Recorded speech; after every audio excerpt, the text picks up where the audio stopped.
ফিলিস্তিন অঞ্চলে হিব্রুদের আগমন হয় ব্রোঞ্জ যুগে। তাদের আদিবাস ছিল আরব উপদ্বীপের মরুভূমিতে। বর্তমান ইসরায়েলের অধিবাসীরা হচ্ছে হিব্রুদের বংশধর। 1800 খ্রিস্টপূর্বাব্দে ইব্রাহিম আগ নেতৃত্বে এরা উত্তর-পশ্চিম মেসোপটেমিয়ায় বসতি গড়ে তোলে। ইসরায়েল রাষ্ট্রের আয়তন 2,207 বর্গ কিলোমিটার।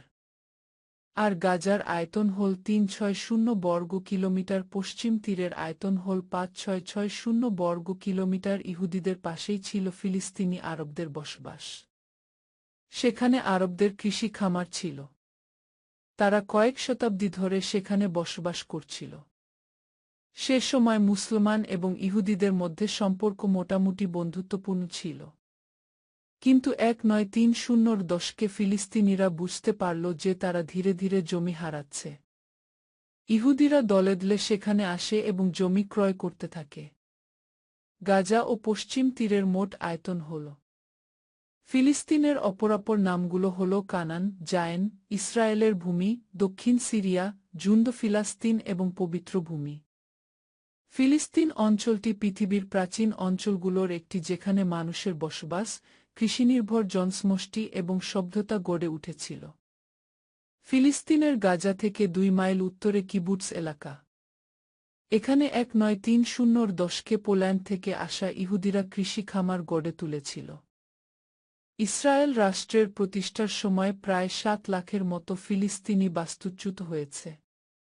তারা ভেবেছিল দ্রুত সমস্যার সমাধান হলে তারা বাড়ি ফিরে আসতে পারবে। কিন্তু ইসরায়েল তাদের আর কখনোই বাড়িতে ফিরতে দেয়নি।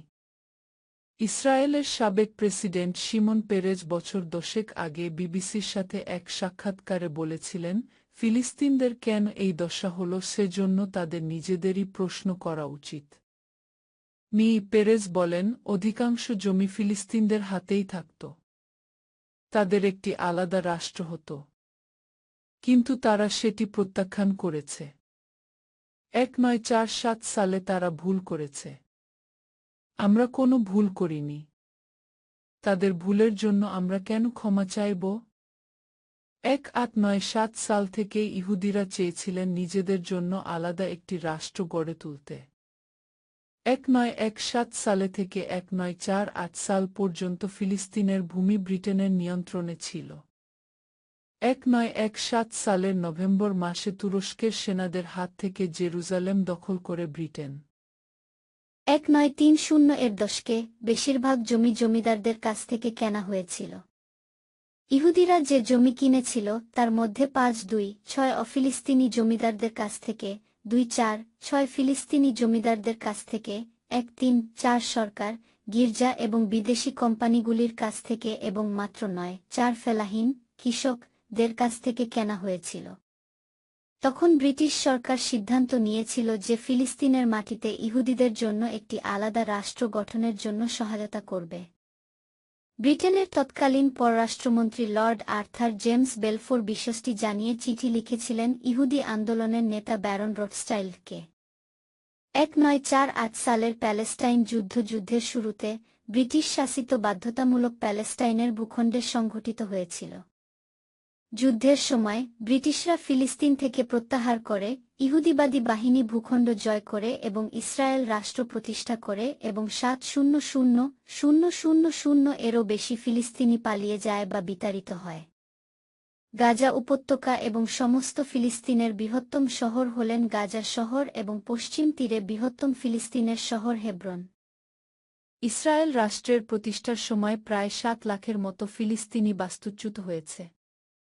তারা ভেবেছিল দ্রুত সমস্যার সমাধান হলে তারা বাড়ি ফিরে আসতে পারবে। কিন্তু ইসরায়েল তাদের আর কখনোই বাড়িতে ফিরতে দেয়নি। ইসরায়েলের সাবেক প্রেসিডেন্ট শিমন পেরেজ বছর 10 আগে বিবিসির সাথে এক সাক্ষাৎকারে বলেছিলেন, ফিলিস্তিনদের কেন এই দশা হল সেজন্য তাদের নিজেদেরই প্রশ্ন করা উচিত। পেরেজ বলেন, অধিকাংশ জমি ফিলিস্তিনদের হাতেই থাকত। তাদের একটি আলাদা রাষ্ট্র হতো।